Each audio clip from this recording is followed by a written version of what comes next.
issue comes up, it goes to DEP to solve.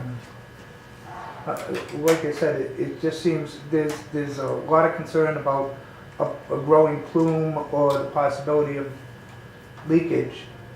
It's just these monitoring wells on site would be the first to show any contaminants.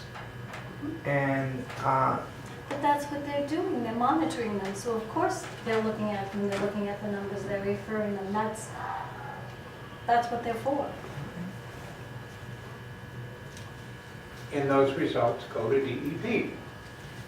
You know, if there's something that shows up, and DEP would act on it. Yeah. John Jordan, H-Foot Road.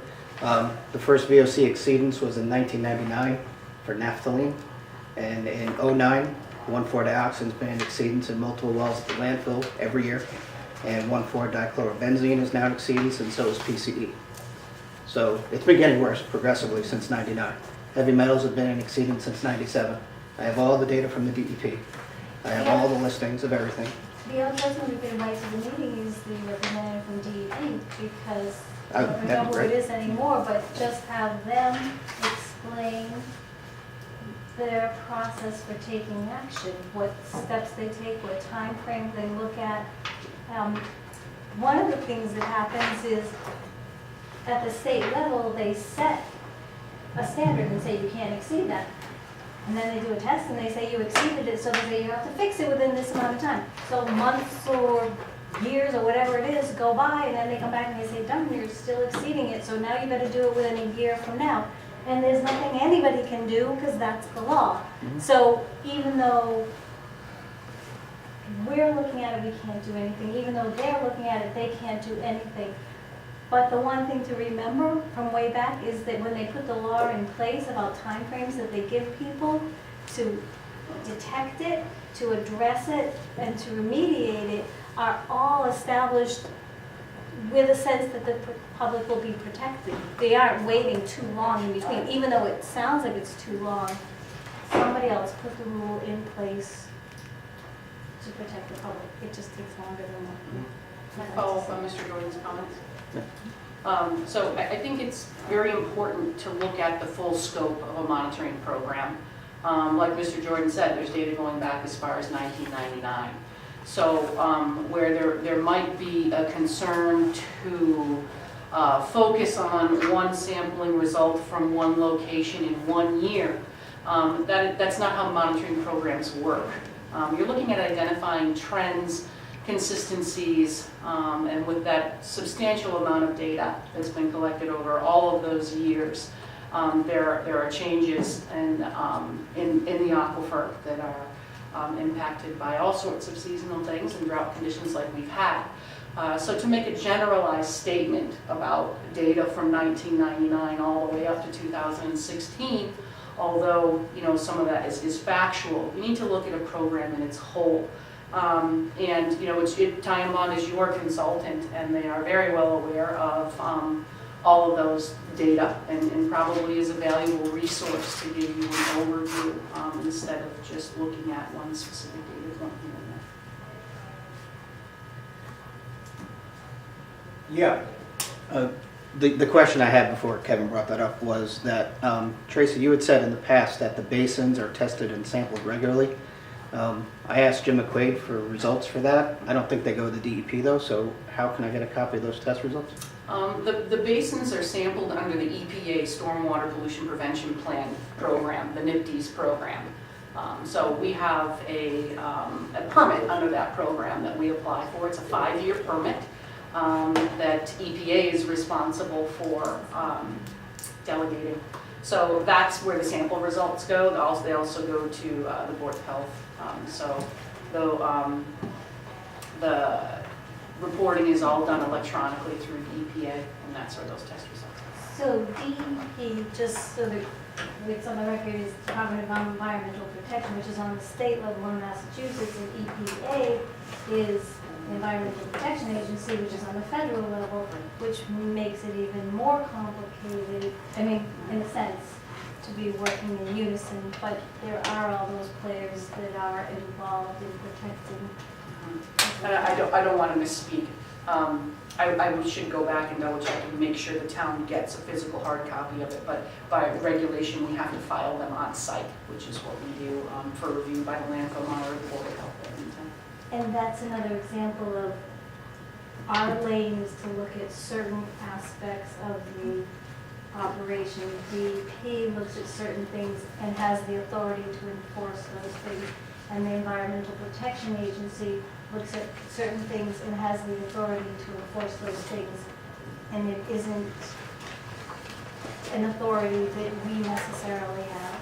I do believe that part of our program with Time Bond is to look at those results and to inform us of state results. Yeah, we're kind of looking over the shoulders of DEP and EPA.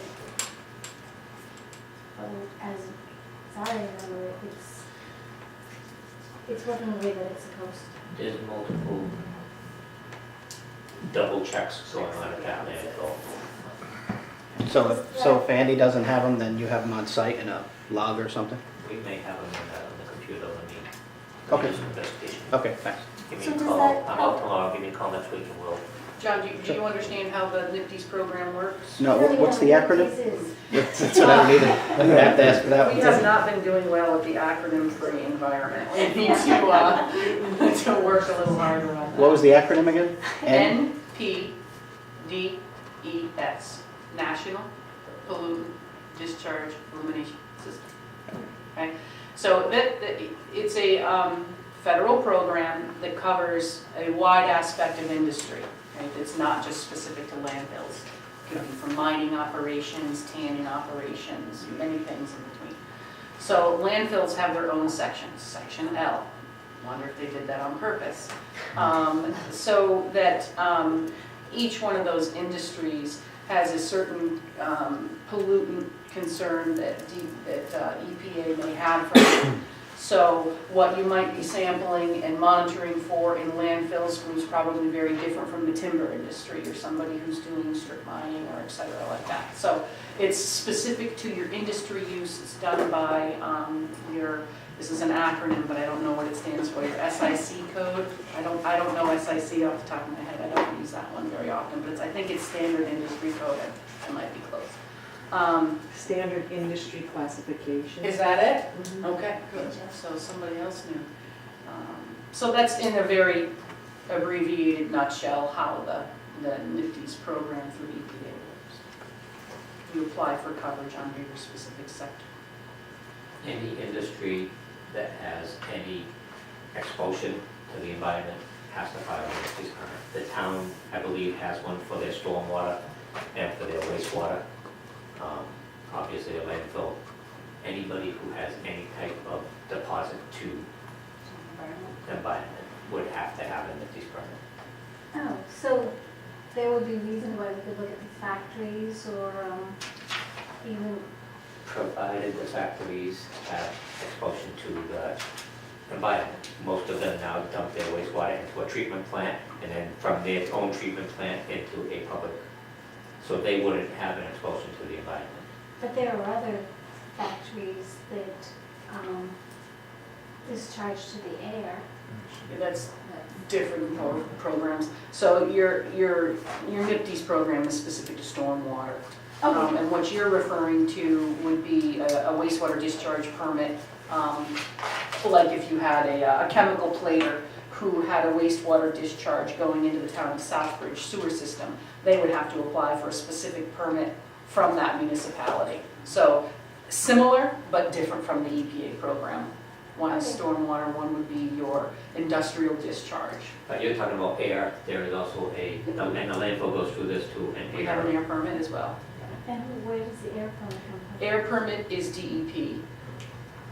There's not many programs that are standalone EPA in the state of Massachusetts that fall under my operation of a landfill, but the stormwater regs is one of those. Massachusetts decided they did not want to take on the task of putting together their own regulations. They felt the EPA regulations covered most of their concerns, so they're not what you call a delegated state. I believe there are a few in New England, maybe Vermont is a state that came up with their own stormwater regulations. So EPA would look at those and say, okay, we bless it, and you're either as stringent or more stringent than ours, so they allow them to become a delegated state. So Tracy, you have this NIPD's permit for the stormwater basins, That's correct. and then the water goes in the basins, and then does it slowly discharge into the wetlands? It doesn't have to get treated because it's runoff, right? It's not leachate. It's treated by settlement, that's correct. It's Okay. stormwater, it's non-contact Right, right. water.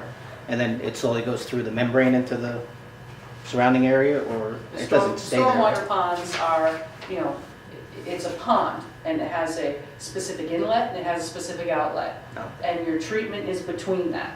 You're in your inlet and outlet aren't next to each other, the furthest distance apart. Okay. So your treatment occurs in that basin, whether it's through a 4-bay, energy dissipators, silt devices that, filter fabrics and things that can help bring out the silt. So that's the treatment action that's going on in the typical stormwater program.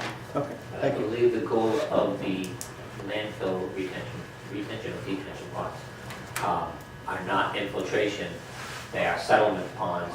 So as the water travels across the pond, the solids sink to the bottom, and the water actually is discharged over the surface Okay, through a designed outlet. thank you. Okay, since at our next meeting, Andy's going to bring a bunch of people in to answer these questions that we can't at this point. So I think we're beating a dead horse here now, unless there's something else. If not, the board members have any other questions for Tracy? No? And I just asked for one more update. The east wetlands, there was a silt release.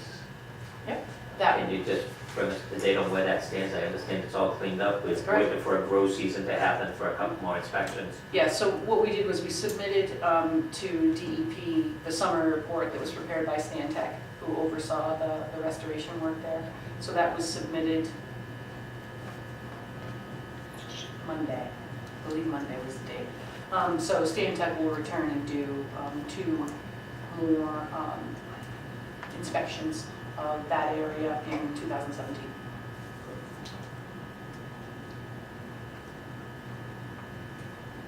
Okay. Agenda item number 6, Landfill Oversight Committee. Got anything new, Susan? No reports, no meeting scheduled. I'm sorry, I didn't hear you. No report at this time, and there's no meeting scheduled. Okay. Agenda item 7 is chairman's announcements, and I don't have anything. Agenda item 8 is the health director announcements. Andy? I just got one. I will take the slap on the wrist. It is not landfill related, but it is time sensitive. We are, through the FEP Region 2, we will fund there's a Nacho Emergency Preparedness Summit. It's a 3-day conference in Atlanta, Georgia. It is primarily targeting, Nacho is the National Association of County, City state, and County Health Organizations, officials. officials. It is an annual event. It's usually a pretty good conference, geared towards public health emergency preparedness. Through the coalition I belong to, we can get outside funding, no burden on the town of Southbridge. To attend it, they will pay for flight, hotel, and the conference, plus a per diem as allowed by the federal law. I believe the per diem set on for food. Sorry, no booze. And that's the biggest expense. No.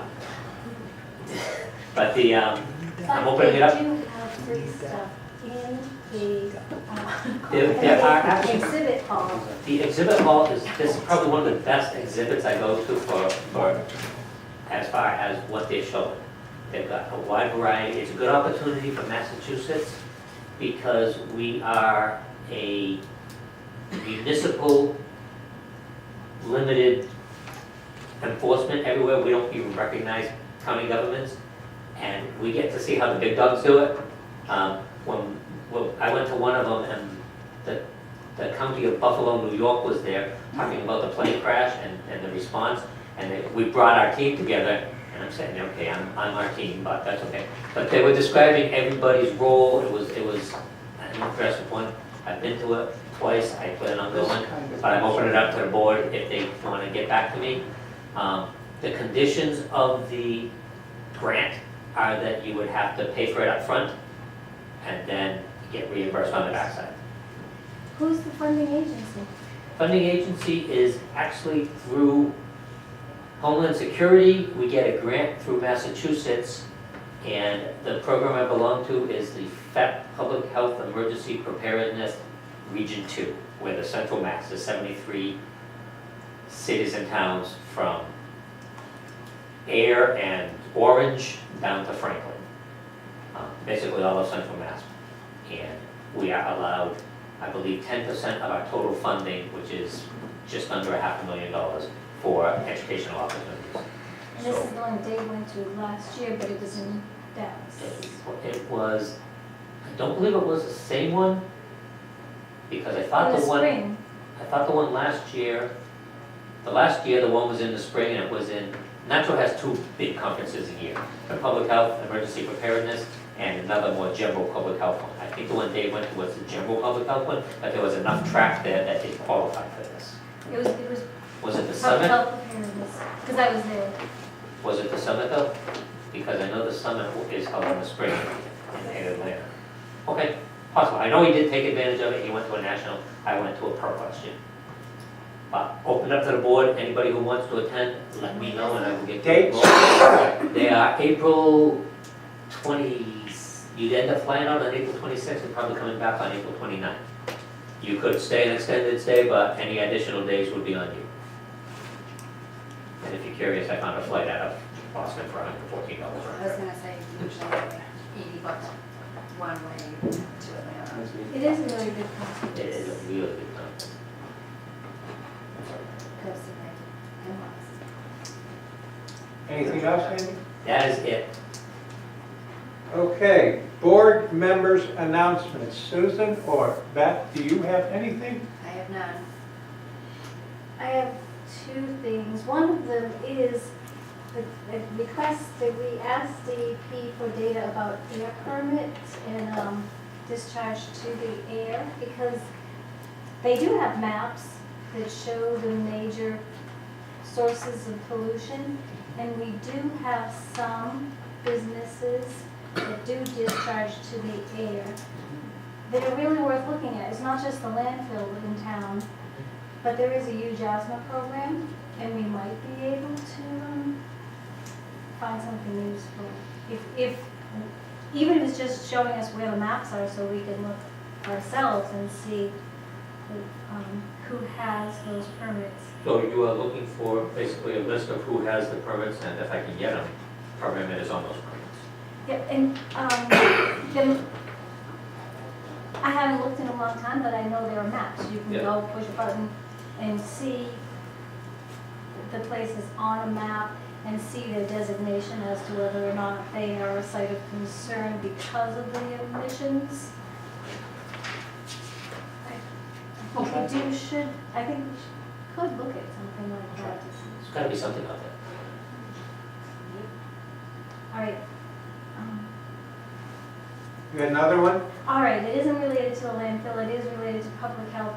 I can't find the name of the person, contact from UMass Medical Center, who has started a kind of a teleconferencing capacity to increase the ability of providers to address individuals with hepatitis C infections to improve the quality of care.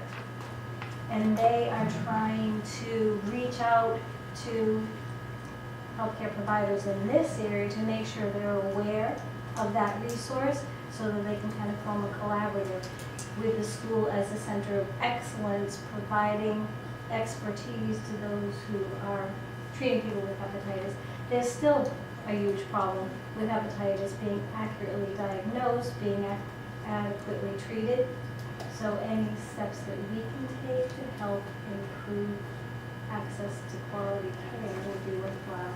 I'll find more information and bring it up at the next meeting, but I can give the information to you so you can pass it on to our public health nursing contact at the hospital. If you can get me any type of information as to identity, I will, but, and I was I'll- looking no, on my and that's phone, fine. but I'll dig it But I up. can reach out to Harrington, who is our biggest healthcare provider, and see if they're linked to that already, see where they are with that. And It's from brand new, there, it we was can- only approved a month ago. Okay. I thought I saw But something they still might be recently about involved in their own kind Pepsi of program and here in, UMass. here in town. some program. I thought I saw it, maybe in the paper or something, little article about that at UMass that you're talking about. Don't know. Let me do a general search for Hep C and UMass and see what comes up. You can if you want to, but I can give you the I would name love you to. of the I'd love you to do all person. my work for I me. just can't. I'm gonna be at Yes, go UMass next week and maybe I can ask over there. If you can have some. Huh? If you can have some. Yeah, no, but, you know, I'm gonna be there so I can ask some people. It's a family practice provider out of Barry who's one of the individuals leading the initiative. So it isn't necessarily going to be easy to just walk into UMass and find out about it. You would need to really find out, but you can look and find all kinds of good things. Well, I'm gonna go to about 3 different places over at UMass. Can I have another shot at this? Because I forgot that. We had a huge scabies outbreak Yes, we do. at our hospital. Yes, we It do. was from a misdiagnosed person, but it has reached, with all of the contacts and the secondary contacts, it has reached multi-state and it has reached, I know as far as Saginaw, Mass. Is this the one, Andy, from June or July? Yes, Mm-hmm. it was misdiagnosed with several, and rightfully so, it doesn't, I won't say rightfully so, but understandably, it does not track the way normal scabies does. It's called Norwegian scabies. And they don't burrow and leave tracks, they basically get in there and sit there, and so it was misdiagnosed as rash, poison ivy. There was like 17 different things that it was misdiagnosed as until something finally backed it. But we have a public health nurse on it, we have a adjoining town's public health nurse.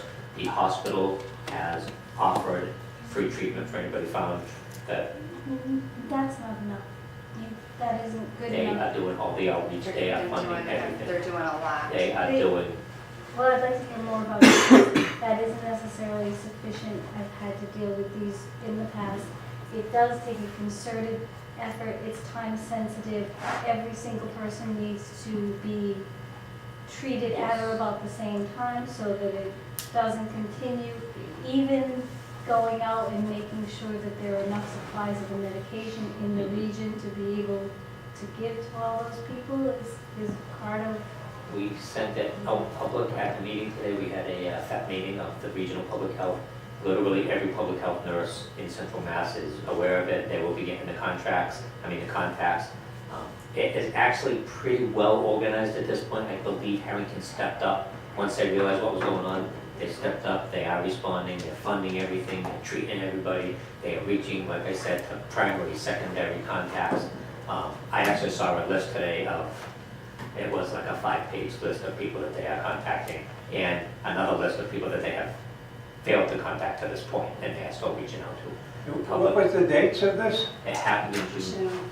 Oh, well, nobody contacted me. And is there a reason to believe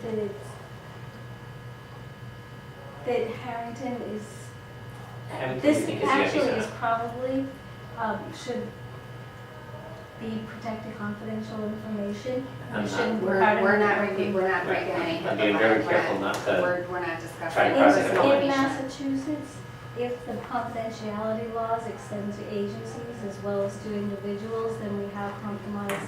We have not, we're discussing a scenario. I'm not sure if it We're does not- extend But we to should look into agencies. that because I know in Connecticut that you cannot name names of agencies. So even to say this about the hospital, so I think we should close it until Okay. you have more for the industry. Okay. But it, yeah, to me, just saying a public health nurse is doing something. No, isn't- that's not what he said. It's huge, The- it's the a huge hospital- response. Susan, the hospital has stepped up considerably and they are dealing with it. Yeah, it's a huge response beyond public health nursing. It's So we huge. can get a report on that. Yeah, I'll make sure our public health nurse gives us a full report. Okay, schedule next meeting. Susan, did you have anything else? No, that was everything. Thank you. Okay, schedule next meeting, I don't think we've done this. This meeting was scheduled 2 meetings ago, but, so what does it look like, people?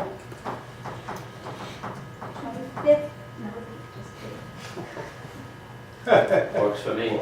It's either that or spend the day with the Outlaws. Where are we? We're on the first one. The next meeting will be a non-Casella meeting. Right. If we choose to have it, again, we're backing up to the Christmas season, the board could opt to not have that one this month. I'm not encouraging that, I'm here anyhow. Do you feel like there's some pressing issue that needs to be addressed? I think For on, example, AIDS outbreak, huh? for example, an outbreak in the community. Possibly, we could have, Should we put a meeting and cancel it if we don't have anything? the alternate meeting is for purposes of doing proactive public health stuff. So literally, there's nothing critical on that meeting ever theoretically. Having said that, the scabies outbreak update would probably be something we would be very interested in.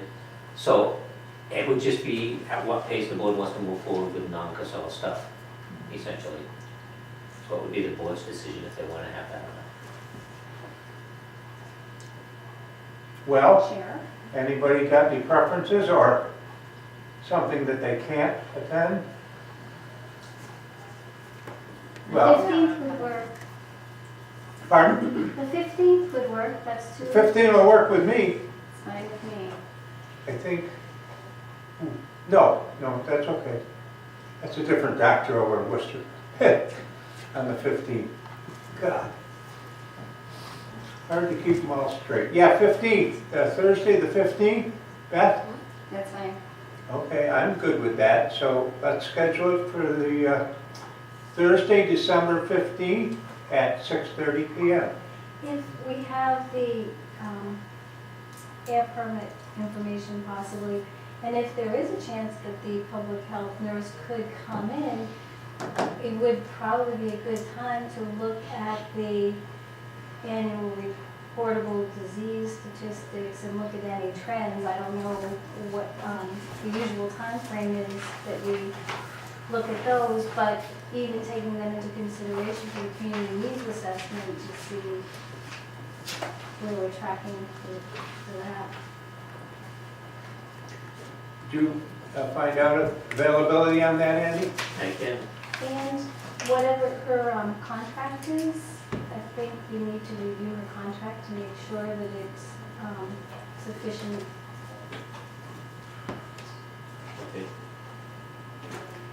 So public health, there's contracts, statistics, outbreaks, and air permits. See, we've already got a lot.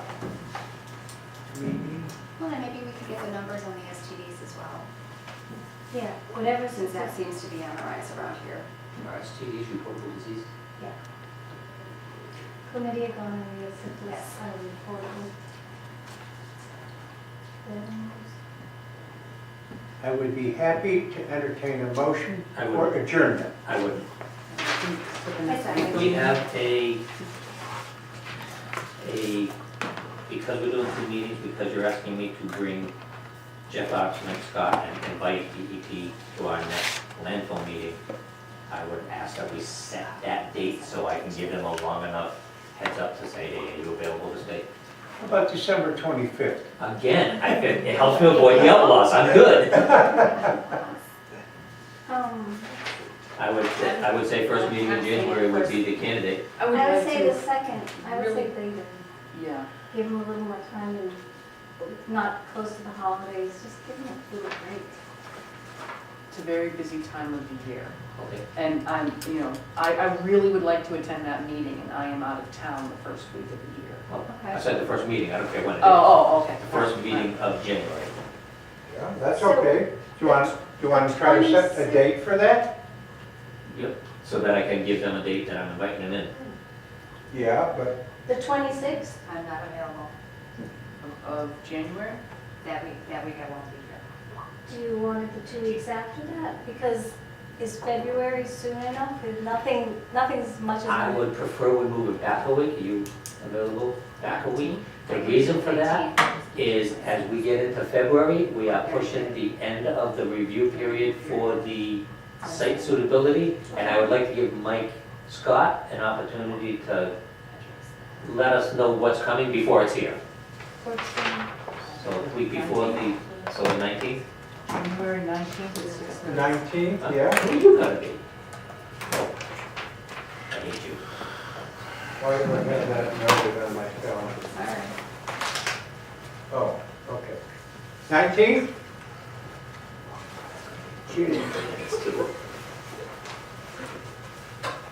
Motion to fire. Motion to fire Marissa.